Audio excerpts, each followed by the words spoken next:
I think we should go live because it's 6:31 now. Yes, you are. We are okay to go, sir. You can start off. Okay. So Hello and good evening. Hello and good evening, and welcome to the leadership webinar series hosted by the Calcutta Management Association. I promise you that the next 45 minutes to an hour is going to be a power-packed session. It's going to be significant takeaways for all the current and the future leaders who are connected through this webinar, be it people from the corporate world, be it from the SMEs, be it the academia, be it the B schools, be it an entrepreneur.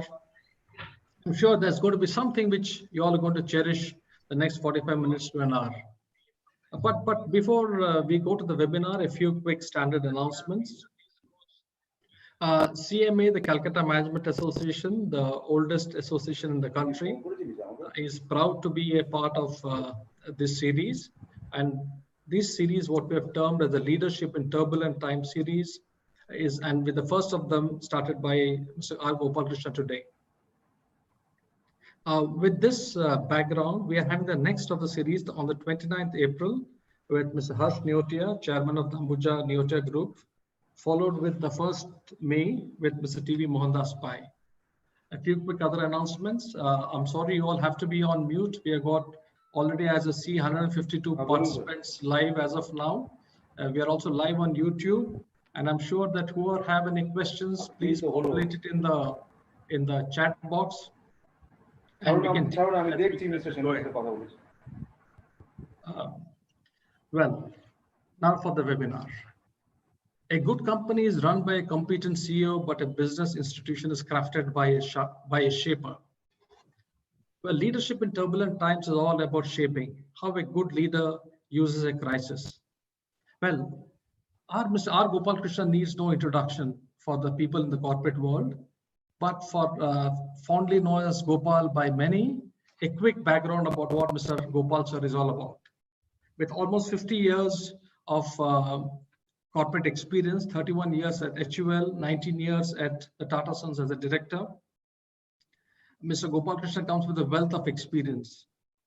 He's currently the non-executive chairman of Castrol India and also an executive and residence at the SP Jain Institute in Mumbai. A prolific author, a comma in a sentence, 6 lenses, doodles on leadership, the case of the bonsai manager, what the CEO really wants you to know, when the penny drops, crash, are few of the books which he's authored. And today, there are significant takeaways from 3 books. How TCS Built an Industry for India, by Mr. F.C. Kohli and Ramadurasha. 40 years of TCS between both of them. How Mr. Anil Naik built L&T's remarkable growth trajectory. Value creation and transforming the company into an agile and competitive business conglomerate. And how Kiran Mazumdar-Shaw fermented Biocon. It's a very interesting aspect of rainforest rules, where you accept environment and then create effectiveness and novelty. With these 3 at the backbone of today's discussion, and before I hand it over to Gopal sir for his talk, I would like to pose 2 questions to Gopal sir. One, with the industry going through such a crisis, and perhaps it's the first of the crisis which you have seen in a lifetime, have you ever had such a crisis which you faced earlier? And if at all, how did you face when you were a CEO or when you were heading an institute? Second, for all the people who are connected in here, is there any message that you'd like to talk about, apart from the leadership series, of course, but is there any particular message that you'd like to give out to all the people who are connected? We've got people from academics, we've got people from corporates, we've got people who are entrepreneurs, we've got students, and at the last count, we're at 158 and still significant joining. Gopal sir, over to you, and very eager to hear from you. Okay, can you hear me? Is my voice in the volume clear? Perfect, sir. Loud and clear. Okay, Mr. Shenoy, thank you very much to you and Calcutta Management Association. I congratulate CMA for taking this initiative through this new method. and it's my great privilege to be the first speaker in your series, Leadership in Turbulent Times. It is very unusual times. If I gave you the impression that I've had experience of this in the past and tried to share lessons as to how I dealt with it, it would not be very plausible, because this is truly a black swan event. And as you know, a black swan event was defined by Nicholas Taleb as something that is hugely impactful and totally unpredicted, totally unexpected. But I will refer to black swan events that have happened within the companies that we have dealt with. And that might give you a clue to the question of how you dealt with it. And the most turbulent time I have seen is when I was on a flight to London on the 15th of January, 14th of January, 1991, to take over as chairman of Unilever Arabia. A new country with too many unpredictable things, but the war in Kuwait was starting or was brewing. And when I landed in London and went to Blackfriars Unilever House, I was welcomed, if I may use that word, with the statement, "Welcome to Arabia, the war has begun." Because that morning, the bombing of Kuwait happened. And then I spent the next 3-4 months dealing with that uncertainty within my limited capabilities. And the next big uncertainty I faced in my personal life was when the Babri Masjid was broken on the 6th of December 1992, and I was a minority living in a majority Muslim country. But those narrations will take me away from the purpose of today's discussion. But I will refer to dealing with totally uncertain times. In our country today with COVID, we are seeing very unpredictable developments, which we really don't comprehend fully. But lots of good government institutions, NGOs, good honest citizens are doing wonderful work. And we must all, as we are probably already doing, support them. And to the extent that we can hope and pray, we should hope that with the minimum devastation, this passes. And the byproduct of this, of course, is that all of us have a lot of extra thinking time, because for the first time, we are not rushing off to airports and coming back with late night arrivals. So we must see how to use the best out of this crisis. That's why I said, how can a good leader use a crisis? A crisis is also an opportunity, as the Chinese word. The Chinese word for crisis, as all of us know, is partly problem, partly opportunity. And the opportunity that we have, and I'm going to be fairly generic about it. I'm not going to give you a 10-point program of how you should control working capital and modulate your production and watch your supply chain and your cash flows. There are lots of people telling you that. But I want to focus on one single item because that will help to carry away a message. And that is that people who are executives and leaders should use this thinking time that's made available to them to figure out what they will do differently when they go back to work in whatever modified situation that work may resume. And the idea that I would like to pass on to you, which is the theme of what I'm going to talk about, is unleash passion, purposeful culture, and positivity in your company, in your department, in your factory, whichever one you're handling. Because companies also require to be immunized. And the immunization that companies require is from invisible objects like coronavirus, which is the people's emotion and their motivation or lack of it. And leaders have been too focused in the last 20 years on efficiency improvement rather than effectiveness improvement. So the plea that I'm going to make today is to unleash people power, which I define as a combination of passion, purposeful culture, and positivity. But I want to not talk about this in a philosophical sense. I would like to illustrate this through the work that has been done. Can we go to chart number 2, please? I have referred to the fact that there is something called a good company and a great institution, a business institution. And one could rightly ask, is the chart coming on? Yeah, Ramin? I'll just check. Anirban, could you just change the chart to, that's right. Yes, the next chart.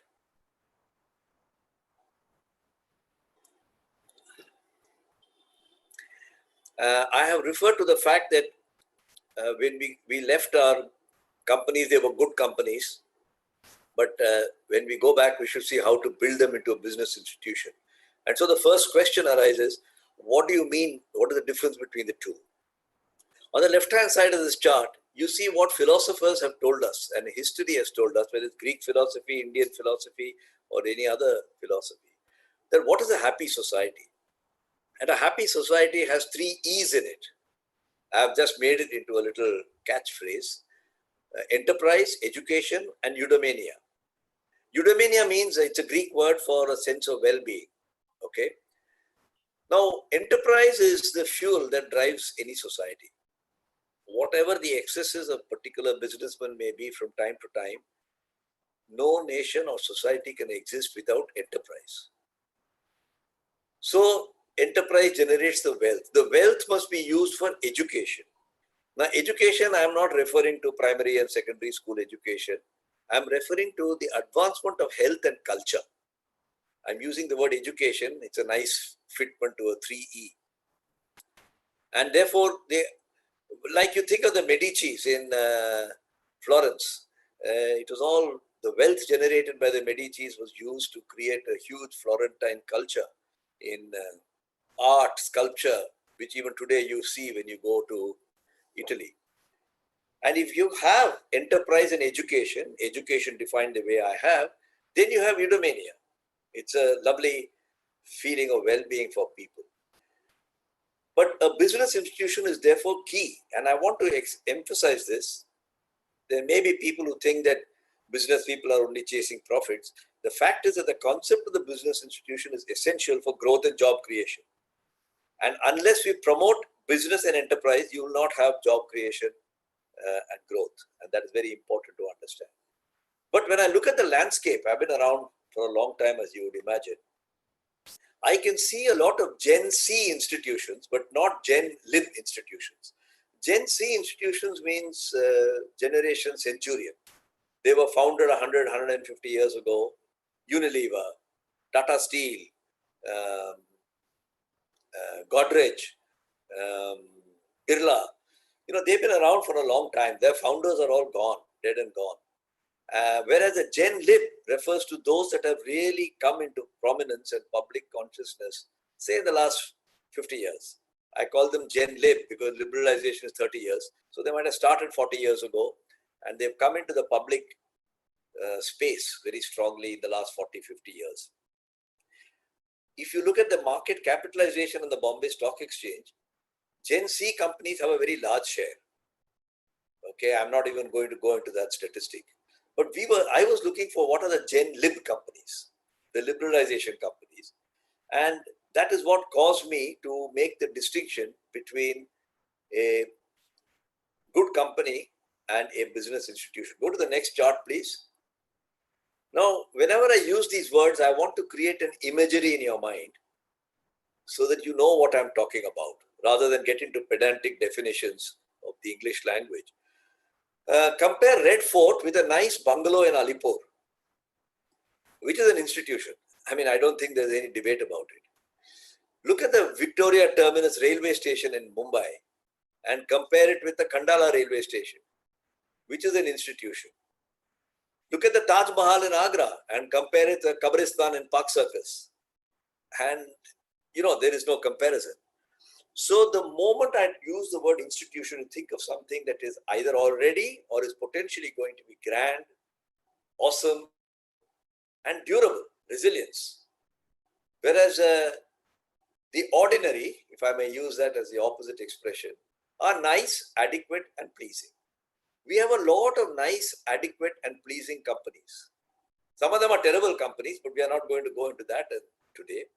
But we are looking to have grand, awesome, and durable companies. And that's what I refer to when I talk about institution building. And India needs more Gen L, which means generation liberalization institutions, business institutions, which meet these requirements. They are already or they are about to become grand, awesome, and durable.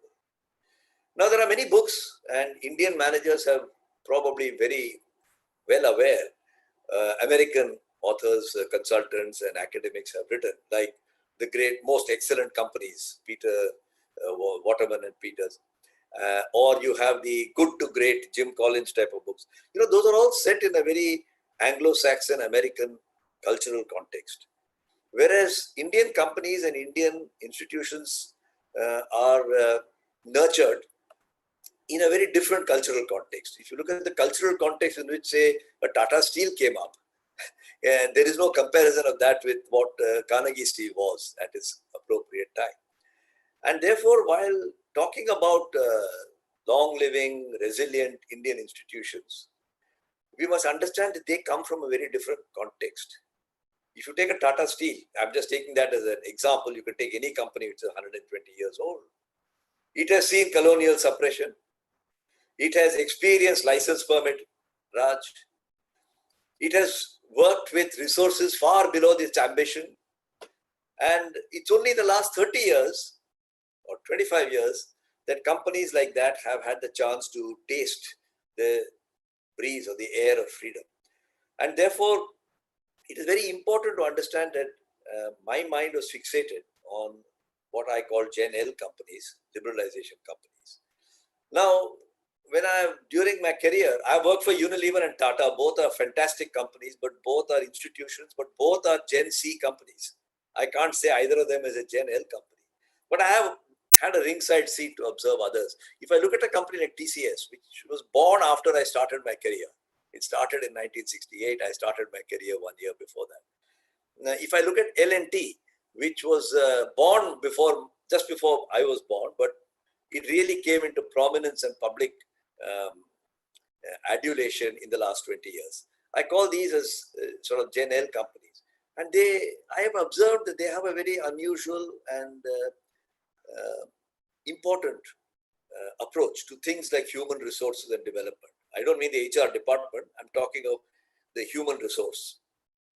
There are fascinating examples of how leaders pore over files, find ways to spend time with suppliers, with vendors, with upcoming leaders, with people at 45, 50 can be.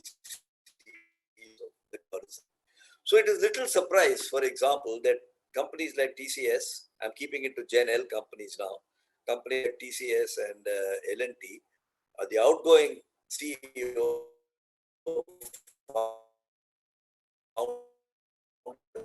success was 10, 15, 20 years younger than Chandrasekhar to Rajesh Gopinathan. And in the case of L&T, Mr. Naik has handed over to the DAP, Mr. Now, my observations and led to a discussion with the faculty of the SP Jain Institute of Management. May I go to the next chart, please, Anirban, where I am associated as an executive in residence. And we put our heads together and found that there is an opportunity for us to do a very distinctly Indian cultural environment research. We could study all the research literature that was available because I had academics who were working alongside. And by the way, this is probably one of the first studies, if not the first, where a seasoned practitioner has collaborated with academics. Normally, academics do their own research, practitioners do their own practice. In between, there are consultants who do a bit of both. But for them to work collaboratively is not very common. I'm sure it has happened. But we sat together and conceptualized a model, a hypothesis.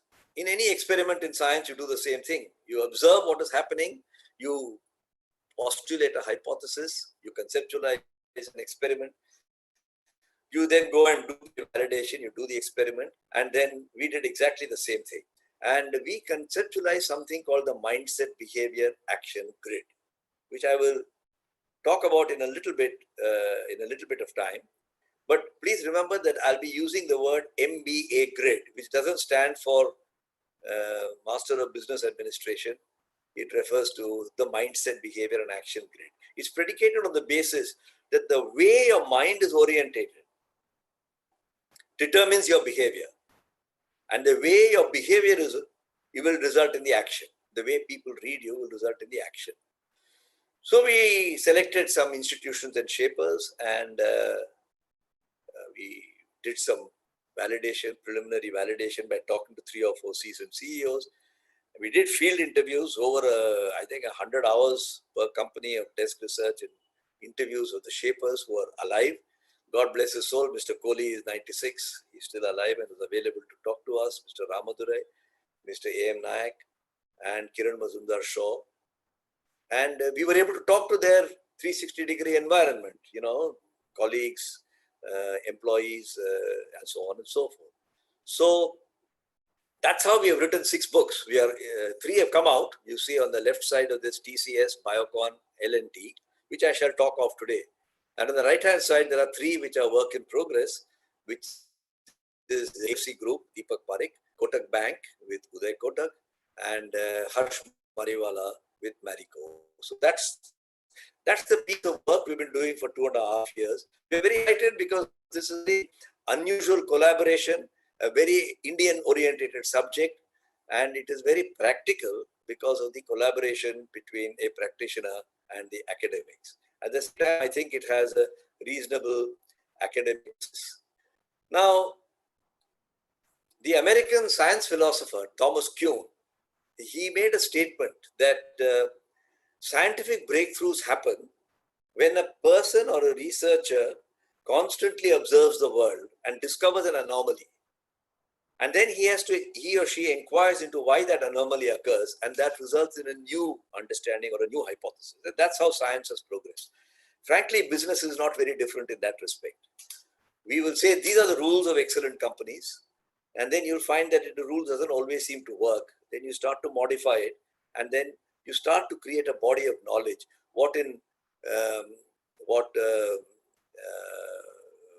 management academics call a theory of the farm. We think, and you will forgive us for lofty thought, but having slogged on it for 2.5 years, we do have a lofty idea. We think we have arrived at a theory.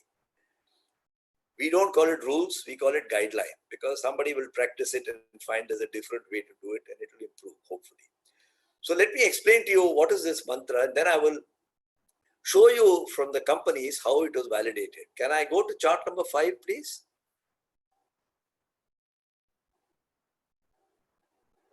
Don't worry, there are only 2 more charts, 5 and 6. After this, you can sit back and listen. Anirban is getting chart number 5. Chart number 5 shows the MBA grid. This is the output that the academics came up with, refined by my practical experience. You see 3 columns there. The left-hand column is called mindset, as it says on the top. The middle column says behavior, and the right-hand column says what kind of actions. And the arrow always moves like a waterfall from mindset to behavior, from behavior to action. Horizontally, we have devised 8 attributes, 8 kinds of mindsets, attributes meaning mindsets. And those appear in the dark blue left-hand side. I'll just quickly read them out because I will then be illustrating them when I talk about the companies. The first is people relations, which means respectful to others at the heart of it, whether they are employees, whether they are bosses, whether they are colleagues or vendors. The second mindset is short and long term. Short versus long term is actually short and long term. Both are equally important. If you take the current COVID controversy itself, the short term has been taken care of, which is the isolation. And I think the country has done a very good job of it, in my humble opinion. But we also have to plan the long term. Companies are in deep trouble, and we all are reading the same newspapers. And like a mother is able to take care, the best example of short and long term is a mother. She's able to take care of the child who's crying and howling. At the same time, she doesn't stop dreaming and planning for whether the child will become a Bharatanatyam dancer or a poet or an engineer. The third attribute you see is called critical thinking. Critical thinking is the capability to not look just at the obvious alternatives, but to look at out-of-the-box ideas and say, why not that? A very good example I'm taking from history, because all of us are familiar with it. If you look at the twists and the turns when India was getting independent, people said you cannot have 2 nations, you can have only one nation, or The other view was you must have two nations, but it was unclear how to partition it. If you read V.P. Menon's book and V.P. Menon's work with Sardar Patel, the ability to arrive at different alternatives so that for the first time a political country called India could be made is a great lesson in what I call critical thinking. The fourth one is orbit changing. What is it? What actions can we initiate which will take this company into a totally new trajectory? So how do you get that exponential growth, like it happened with TCS when Y2K happened. Go to the next slide, please. There are 4 more on the next slide, 4 on this slide, 4 on the next slide. And the next slide tells you that there is something called levers of change, which is like a CEO sitting with a cockpit, and there are different things that he can manipulate. Are you going to the next slide, Anirban? And when he manipulates them, then he gets a set of levers, and that we call levers of change. Then the breaking of barriers, which means I have the freedom to act if I'm willing to steer through the obstacles. So when Purushottam Das Tandon wanted Tamil, Hindi to be introduced all over the country back in 1954-55, it was a single-minded determination on his part to force it down. But you know what happened? The South broke into riots, and Pandit Nehru had to break that barrier. And he thought of this idea along with his colleagues of having multiple languages for 15 years. And of course, that has stayed on for a very long time. Then you have cyclical learning. A very key characteristic of a mindset of a person is that they do something, they learn, they do again. So the learning is never complete. Whereas nowadays we tend to say, I've been for the Harvard course, I've been for the MIT course, I know what there is to know. And that's not the mindset of a shaper. And the last one is stakeholder orientation. What is good for the stakeholder? I mean, Tata Steel is a great example. Tatas are a great example as a whole, but not only Tatas, Godrej and Bajaj and many others have done a marvelous job in this respect. Now, these 8 statements of mindset, which result in a certain behavior and which result in a certain actions. This chart appears in every book that we have published. And as Shenoy said, we have got 3 books out in the market. One is called, is about TCS, which is co-authored with Professor Tulsi Jaikumar. The second book is on Larsen and Toubro, which is co-authored with Dr. Pallavi Modi. And the third book is on Biocon, which is co-authored with Dr. Sushmita Srivastava. As you can see, all my co-authors are PhDs, and I'm the only illiterate fellow. But then a combination of literacy and illiteracy probably produces a good outcome. You can switch off the slides because I have finished with the slides. What I want to do in the next 10 minutes is 15 minutes is to just talk briefly. I would like to, is there time for questions, Shenoy? Would you? Yes, yeah, there's plenty of time for questions. You also have the video to play, so I think we have got time. Not an issue. So I would like to talk a little bit about the 3 companies that we actually researched and the stories that we have written. By the way, our objective was to produce a very slim book. It's only 130 pages or thereabouts. It's the kind of book that you can buy at an airport or order or get on your Kindle, and you can read it on a flight from Bombay to Calcutta, whenever flights resume. And when you get that read, it's a very easy read. It is completely free of jargon. But then it's like a glass of wine. You like the taste. You want to go back and roll it in your tongue and your mouth, and you want to read it again. And we are hoping that Indian managers and leaders will find useful lessons and examples which they can consider implementing. We call this the 3+5 guidelines. 3+5 is 8. 3 are essential and 5 are optional. And that's what it means, 3+5 guidelines. And if you can learn to adapt it to your own company, in due course, there can be more research and more institutions that can be studied. So let me first talk about Tata Consultancy Services. It began, as I said, 1 year after I started my career. So to me, it's a contemporary. It has grown up. I have grown up at the same time as that company. And it is an India which was scarce of food. We were scarce of electricity, scarce of infrastructure.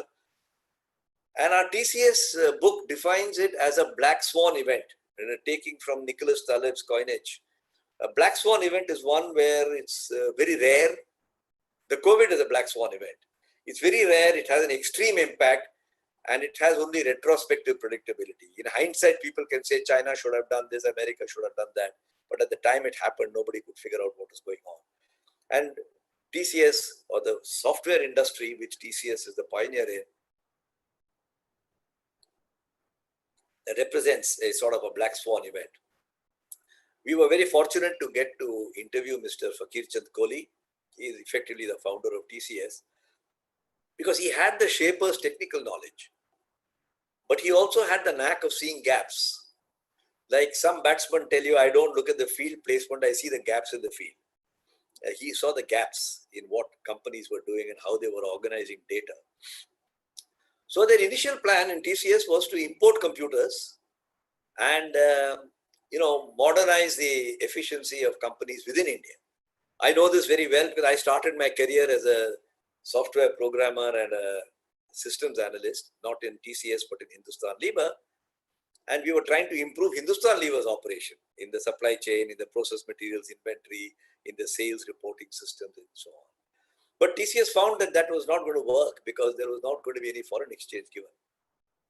So they pivoted to use the modern startup language by saying we will import a computer and earn foreign exchange by servicing other people.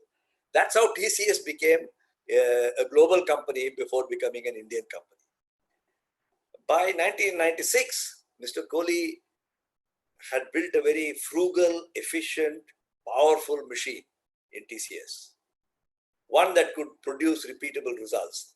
And there was no way that it wasn't going to earn a profit. You didn't have venture capitalists. Tata Sons was certainly not interested. In fact, the story Mr. Kohli told us is that he went to JRD Tata and said, just give me 4 crores, I'll never ask you for money again. In those days, 1970s, I suppose 4 crores was a lot of money. Mr. Tata said, fine, but I'll hold you to your word. And it's interesting. Since then, 4 crores, Tata Consultancy Services never asked Tata Sons for money. Rather, it has given its parent a lot of money. In 1996, Mr. Ramadurai was groomed by Mr. Kohli. And when Ramadurai took over, it had 8,000 people working there, which looked like a very small number compared to a Tata Steel, which must have had, I don't know, at that time, 80,000 or 90,000 people. And a revenue of $160 million. I remember when I joined Tata's, I used to look for Tata Consultancy somewhere around position number 10, 11 or 12. It will be Tata Steel, Motors, Chemicals, everything will come before that.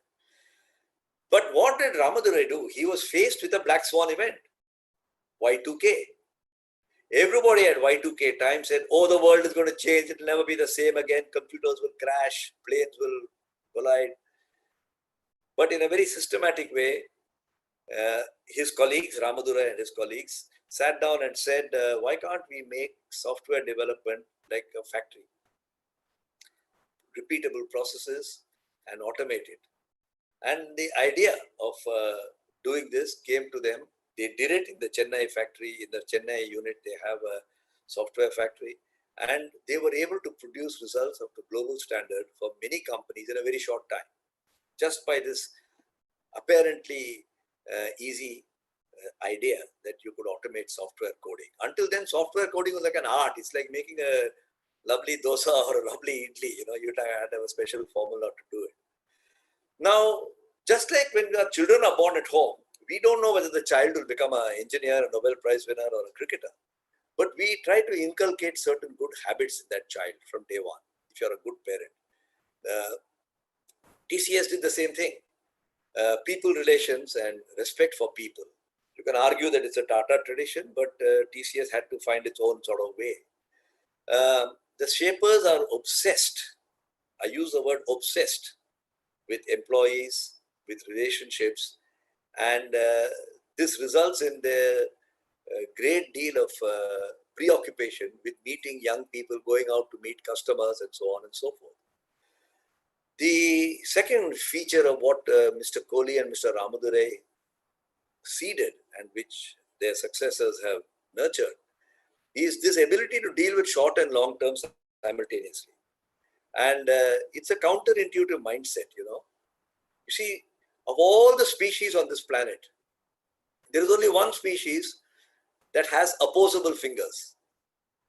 Because they are opposite, the thumb and the forefinger, we are able to hold things. No other, in every other species, they are in the same plane. In this, that's what I mean by an opposable or a counterintuitive mindset. So you may spend a lot of clock time to deal with short-term problems, like a mother does, but you spend a lot of emotional time to think about longer-term issues. The third one we observed was critical thinking. And I've already told you about this Y2K opportunity, that when it came, they said we can add more people.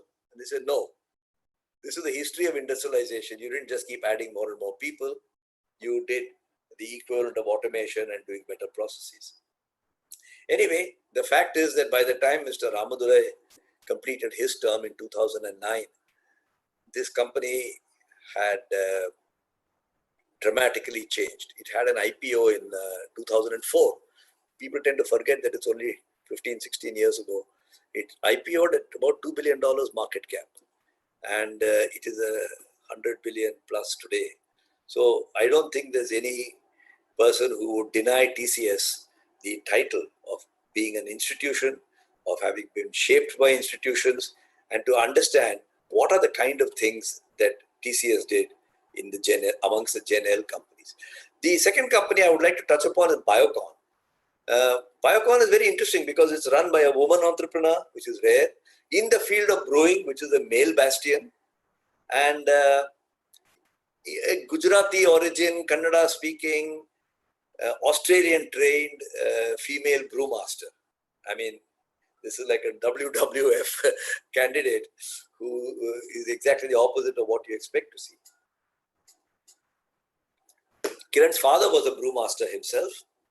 So I suppose she went into that pesha. She went to Australia to study. And when she came back, she wanted a job. And she was going to various companies and looking. They said, a female brewmaster, we want to think about it. Luckily for her, she's a terrific networker. And she had an Australian classmate of hers who recommended her name to an Irish company. The Irish company's name was Biocon. And Biocon wanted to enter India. So the Australian friend said, why don't you contact, I have a person I know in India called Kiran Mazumdar. And the idea of becoming an entrepreneur came to Kiran Mazumdar out of that contact.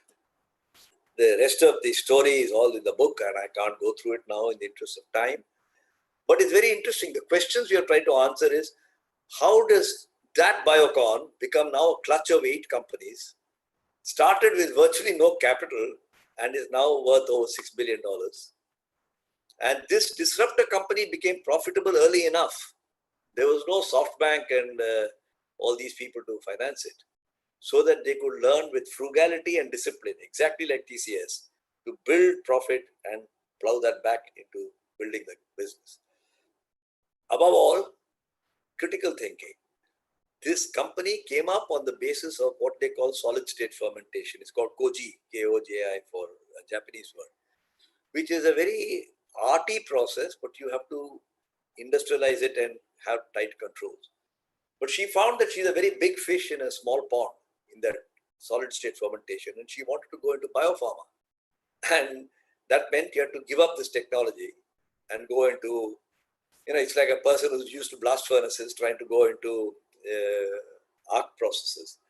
So she did that. She actually sold her solid state fermentation business to a very competent international, made money, and used that to go into biopharma. And now she's about to launch products. C.K. Prahlad said he defined what is called bottom of the pyramid.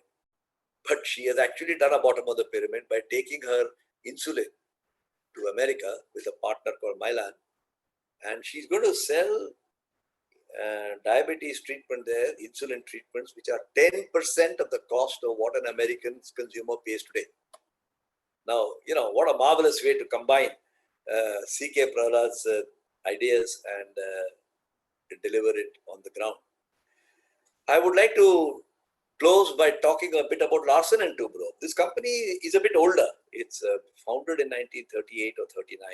The war came soon after. People think it's a multinational, but it's really founded by two Danish engineers who came to India to sell dairy equipment. Then they stayed on. And of course, now they have nothing to do with the company. It's not a multinational either. It's a totally Indian company.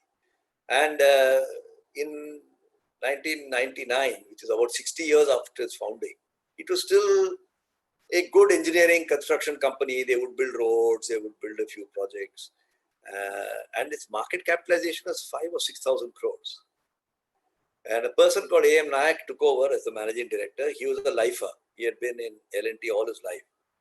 And he assembled a top team comprised of Venkat Ramani and Mukhija and various other colleagues, Mr. Mugappu, and asked themselves the question, why do we get such a terrible valuation? We do all this work and then we get a 5,800 crore valuation.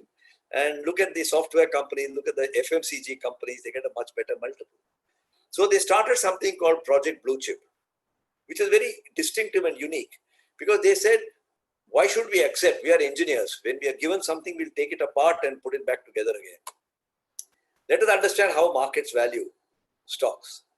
And they took all the A divided by B multiplied by C divided by D multiplied by E divided by F, reconstructed a formula, obviously with the help of financial analysts and consultants, and said, we are going to make Larsen and Toubro far more. Today, Larsen and Toubro is worth 250 or 260,000 crores. I mean, fortunes and misfortunes of companies go up and down. But the fact is that it completely changed the mindset that you don't have to manipulate the market, but you can manipulate your business so that its market valuation and perception changes. The last point I want to mention about critical thinking, there was a particular day, those of us who are old enough will remember this, when it looked as though Larsen and Toubro was going to be taken over by somebody else. And this top team with Mr. Nayak sat down and said, who owns Larsen and Toubro? There is no promoter. There is no Tata or Unilever. Who owns it? It's a number of institutions. And the people who really own it are the employees, the emotion. And he made the distinction between financial ownership and emotional ownership. Now, this is a very, very valuable thing for an institution. Because I started this talk by talking about people power, commitment. And they devised a scheme whereby the employees became owners for about 20-25% of the stock of the company by selling off the cement business to somebody else. And I think this was an absolute breakthrough. I would like to stop here because I started by saying I have observed things for 50 years. I arrived at a certain view. I discussed it with the academics. We made a hypothesis of the MBA grid. We then went out and talked to these three companies. We spent over 100 hours of research time and we got all the recordings. Then my colleagues and I sat and wrote these three books the way we described to you. I would like to close by playing a little video because it would be lovely to hear the voice of Mr. Ramadurai, Mr. Nayak and Kiran Mazumdar. Each will speak for a minute or minute and a half. So the total video is not more than 4.5 minutes to tell you what they got out of this exercise. And after that, I would like to close and ask Mr. Shenoy to conduct Q&A. But I just feel very excited at the end of my 50 so many years of work experience. And I'm waiting desperately to finish the last three in the series. Deepak Parekh and HDFC, Harsh Mariwala and Marico, and Uday Kotak in Kotak Mahindra, who are also in our judgment institutions. But the video and then over to Mr. Shenoy. Yeah, we'll play the video right away. Anirban, you're on.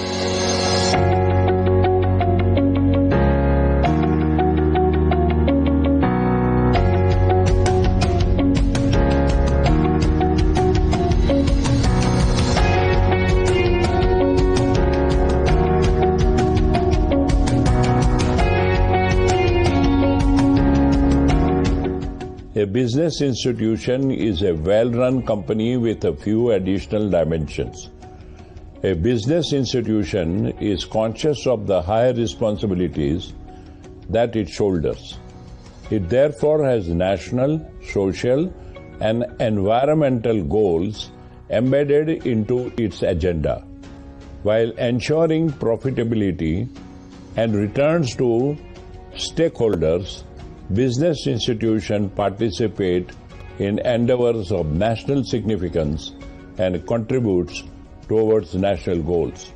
On the whole, therefore, India and our 1.3 billion people would be much better off if our industry had more and more business institutions.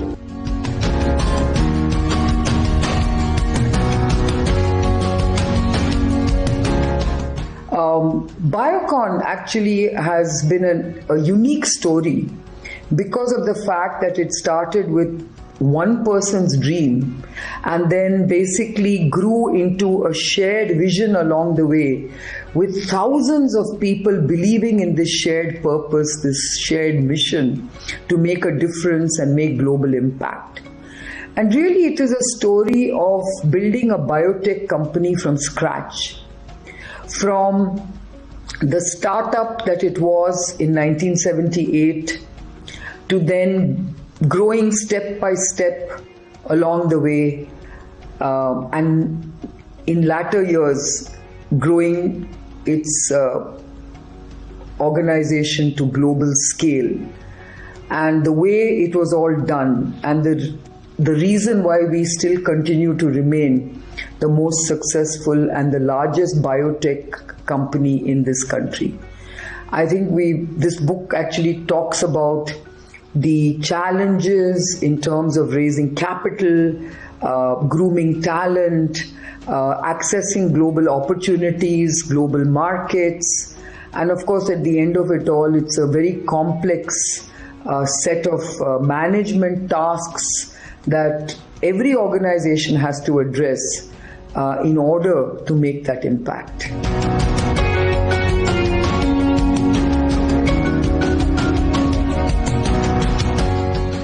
Institution building and living its values in the true Tata way is inculcated as a part of our DNA from the early stages. The leadership, the succession plan, and the focus on the customer with the right capabilities and the technology adoption are the hallmarks. The concern for the society and incorporating the stakeholders on a 360-degree basis is what this institution stands for, and the growth has been sustained through some of these value systems and the investments which have been made on the people and the technology. We pride ourselves on this journey of excellence and incorporate it day in and day out. There's always a question, what is the difference between a company and an institution? The company is the beginning which delivers on operational excellence day in and day out and lives the value systems, but the institution incorporates beyond the company to the stakeholders, namely the customer, the supplier, and anybody, including the society, who become part of this journey. That's why it's an institution which will continue to excel, continue to focus on all the stakeholders very clearly and at all times.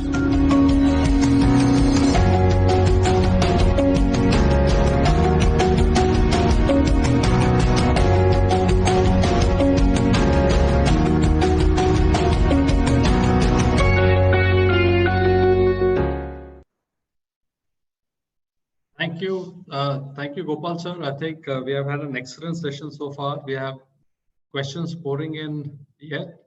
Maybe I'm just going to filter out a few of them, Gopal sir. There are on various buckets, and I think I'll pick up the first bucket. It's all about leadership. And this is coming from Shaoli. And I'll try to connect these questions together. Decision makings in times of uncertainty. How do shapers take the lead in making decisions during these uncertain times? And perhaps if I could take the liberty of also linking the same with Kiran Majumdar-Shaw, the equivalent of the rainforest rules. Is there anything in which we can learn from there in terms of leading from uncertainty? That's a very good question. And it engaged a lot of our time and attention. You see, managers are trained. If you look at our MBA courses and our early years in a company, a manager is trained to appear to be in control of everything. And therefore, he must be able to tell people what to do. He's supposed to know more than his subordinate. If he asks a question, he's supposed to answer it. And you create control freaks as managers. Now, when you're in a lot of uncertainty, then you have to rely on other people. And inherent humility comes in. So if I tell you to go on foot on a map which is given to you from Bombay to Delhi, it's pretty straightforward. You will say, I'll do 20 kilometers a day, I will see a petrol pump, I'll see a hotel, that's where I will stay. That's what a manager is trained to do. Whereas a shaper or an entrepreneur is like an explorer. You put him into a boat, all he has is a compass, and he has a sense whether he's going in the right direction. And if you think of how a boatsman carries out his ocean journey, it is through touch and feel and through reliance on other people. Whereas if you see how an army marches on the land, it is through maps and clear processes. And therefore, this dependence on other people, the ability to accept uncertainty as a reality, to make a move and then find it's a wrong move and then retract, rather than make one big fat move and then spend the rest of your time trying to sort it out. Those are the characteristics of the shaper, which we found in TCS, Y2K. I mean, you think Ramadure and his colleagues, I keep saying Ramadure, but I should always say it's the colleagues, the whole top team. You think they knew what's going to happen in Y2K? No. So I think the same thing repeats. In the rainforest, since you referred to that, is a very interesting example. There's a book called The Rainforest Rules, which is totally different from the engineering rules. Rainforests work on the principle of biology. Engineering works on the principles of physics and mathematics. In engineering, you are supposed to repeat the same experiment multiple times. You get the same result.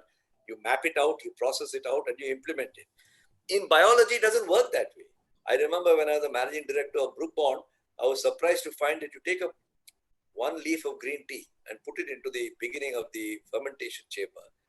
By the time it comes out as black tea, which is what you and I buy, it has got, I don't know, 100, 200, 500 alternate biological paths. You can't say that of iron ore that goes into a blast furnace. You can virtually predict every particle. And I think, therefore, the metaphor of the explorer as compared to the land adventurer, the metaphor of the rainforest as compared to engineered processes describes the shaper. And those are all exemplified in the books that we have written.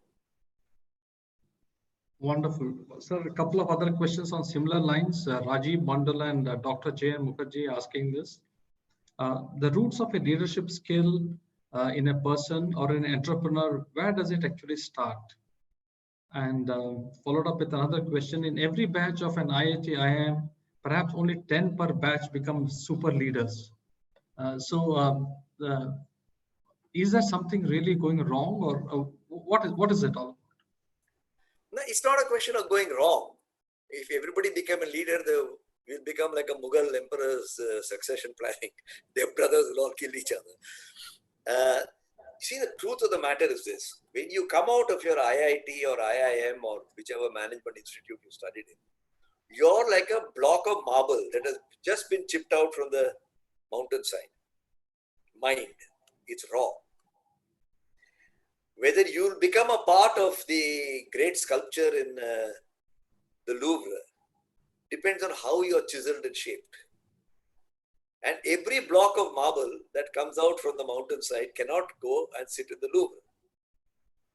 In the same way, what happens to you after you finish with IIM, IIT and whatever how the company puts you into different challenges and how you respond to those challenges is what shapes you.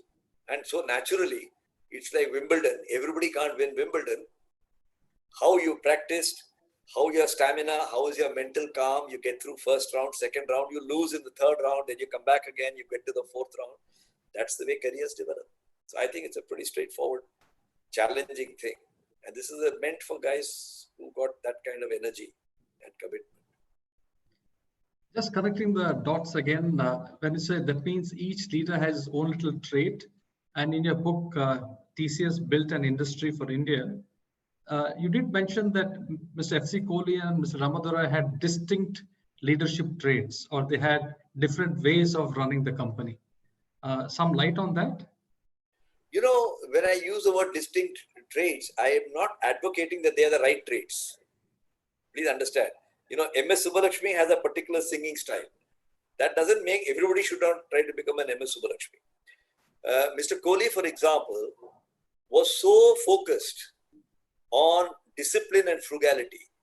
He wanted to bring the engineering principle into his company and make sure that people did not spend more money than necessary, and that they would leave a little profit which could be reinvested, because he was not, got a lot of money.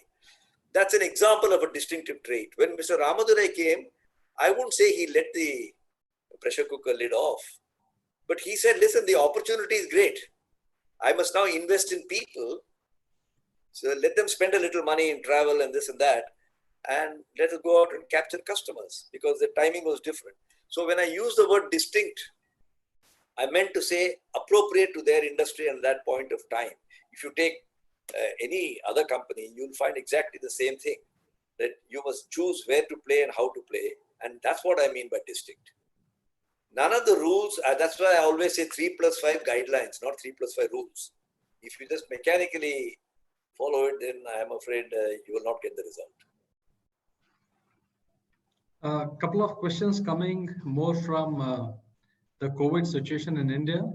Is Make in India getting a push, considering that India is well positioned to take on the world? So a lot of movement from outside India globally coming into India, and something on that, sir? You know, I'm maybe a bit old-fashioned. We got too many of these slogans, Make in India. The sloganeering and the speech making are very good, but you have to fundamentally change the approach that individual entrepreneurs have. I'm not sure in the last 6 years of Make in India whether anything much has happened. But having said that, you put it in the context of COVID, and I would like to relate it. These things happen not because you have planned it or government has changed the policy. These things happen because the opportunity comes, and when an opportunity comes, like butterflies or moths run to the light, entrepreneurs run there. Look what's happening in the med-tech industry today. For so many years, no venture capital was willing to put money into med-tech. Somebody is trying to develop a new vaccine, he wasn't interested. But if he had an IT component to it, he was interested in financing that. Suddenly, this is the next best thing after sliced bread. COVID has turned out to be, for the biotech industry, what Y2K was to the software industry. Now they're getting flooded with proposals, and Indian entrepreneurs are very, very lively in our startups, in our large companies. And I'm very impressed to hear some of the stories. There may be some exaggeration in what I hear, but the Make in India will happen, not because the government said it, not because some prime minister made a speech, but because you suddenly climbed a mountaintop and found that the whole world was in front of you. Nobody could stop you from rushing. So I'm optimistic at the same time. I'm not critical of the past, but I'm saying you make bombastic statements don't change things. That's my basic point. So a couple of more questions, then we can call it a day. How does one manage stakeholders during these times, uncertain times? And maybe I can connect this with your book on Doodles on Leadership, where you mentioned in the first chapter, wherein all the four, between Mr. J.N. Tata, Nauroji, and they all are sitting and having a conversation. And distinctly, Mr. J.R.A. Tata says, the policies or the community which you mentioned being an integral part of our, the firm is an integral part of the community. It was a north light, it's more like a northern star. So how does one manage during these times? How do you manage your stakeholders, your environment around you? I've used the word mindset both in the grid chart as well as in the course of my speaking today. It's to do with mindset. If you set up a company saying, I have set up the company, I am the promoter, and my son will become the next CEO, you get one outcome. if you say that it's been a great privilege for me that I can do something as seva for my society, and my focus is therefore on the community from which I came. And the JRD Tata conversation you referred to from my book in Doodles is exactly that. So there are two great statements which have always inspired me, both from the companies where I've worked. Obviously, I know a little bit more about those companies than other companies. In around 1890, both William Hesketh Lever, who's a founder of Unilever, and Jamsetji Tata started to hit the prominent in their respective societies. When William Hesketh Lever was asked, what does he seek to do by cleaning the world, making soap, he said, I want to clean the teeming millions all over the world. And Unilever hasn't stopped doing that since 1890. It is still cleaning. Even now, hand wash, it's all cleaning. You may be beautifying people, but you beautify them by cleaning their face, their skin, etc. You see what Jamsetji Tata was asked. All Tata people know this. He said, I don't see the company as being different from the community. I see it as a part of the community. It is the community. And it's the money that came from the community has to go back to the community. See, these kinds of philosophical mindsets, and I use the word philosophical not to mean they're theoretical or intellectual, but the deep-rooted conviction that I am here to serve. Gandhiji called it servant leadership. So to me, that's what stakeholder means. It's a very high ideal. I'm not disputing it. I've been very lucky to have not only imbibed these in through companies I've worked, but to have lived through it. And I think that provides a fair answer to your question. And now maybe I come to the last one. It's something more from coming from the business school community. Do you see any recommendations or educational institutions which are equivalent of having shaping leaders? Or I guess it's coming from the fact that we're seeing most of corporate houses here. So did you see anything apart any other in your career, any other institutes apart from corporates who have shapers in them? Oh yes, I mean, you look at IIM Ahmedabad, they've had Ravi Mathai. I mean, I didn't know Ravi Mathai. I have not studied in IIM Ahmedabad, but he's a legend. He's an institution. Ravi Mathai is the first person who said, I will become a director for 5 years and then I will step down, some other faculty member will become, so that the leadership is done and I would like to be. You take Vikram Sarabhai, who set up atomic energy, TIFR.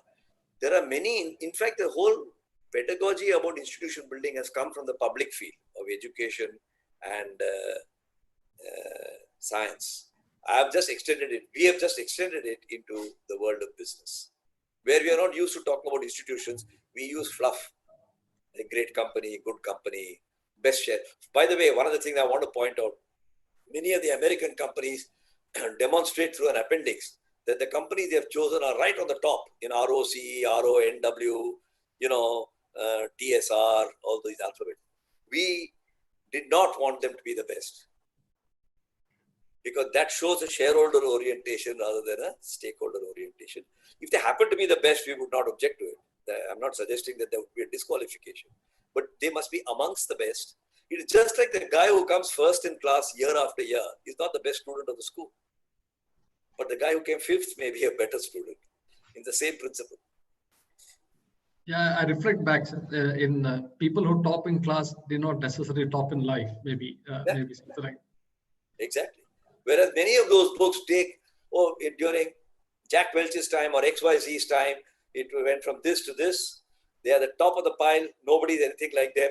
Therefore, I am writing about excellent companies. I don't believe that that's a sensible way to look at it. That's why I said there's an Indian cultural context. That's why I comment to get this on Kindle if your bookshops are closed, because it's really worth applying your mind to it. I hope it is useful.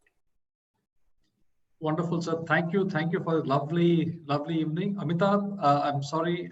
Amitabh, can you connect? Amitabh? Don't tell me you missed everything. No. Yeah. Anyway, you'll have a recording of this. So Amitabh, you're there. I'm there. I was there all through. Anyway, thank you very much, Gopal, for a great talk. I think we needed these sort of talks because Generally one is slightly down under the circumstances, but then people like you inspire us to be more positive, learn from the others, and actually give us the belief that we can get over all this, and eventually we will. In fact, the Calcutta Management Association has been very conscious of the fact that we need to do such things. And ever since it started, it has been doing that. It has been providing a platform where we can get the best minds to share their thoughts about what is happening in the country around, and do a little bit of crystal ball gazing into how we can look at the future, how we can make the best out of it. Yes, they are challenging times for all of us. So we have this series of webinars planned out. Thank you very much, Gopal, once again for being the inaugural speaker at the first webinar. And we have other luminaries, and hopefully at the end of it all, we will all learn from it because there's. Well, thank you, Amitabha and Shenoy. I value this opportunity. I'm not making a prediction, but I feel that in 1995, those who thought that software will become a huge business for India were rewarded in 2005. I mean, it took 10 years. I'm telling you today that the dramatic change you're going to see in pharma and biotech, medical technology, it's now 2020. I hope I'll be alive in 2030. I'm not asking you to invest in those stocks, but I'm saying there's going to be a dramatic change. The Y2K of the pharma industry is on its way. Thank you. Thank you. Thank you very much, all of you, for joining in. And we look forward to having you again the next webinar and the one to follow. Please do keep in touch, and please let us know if you want anything in particular that we should. Absolutely. This is the closest I can get to Calcutta, where I was born and raised. So I'm very happy to talk to you. Okay. All the best. Bye-bye. Thank you.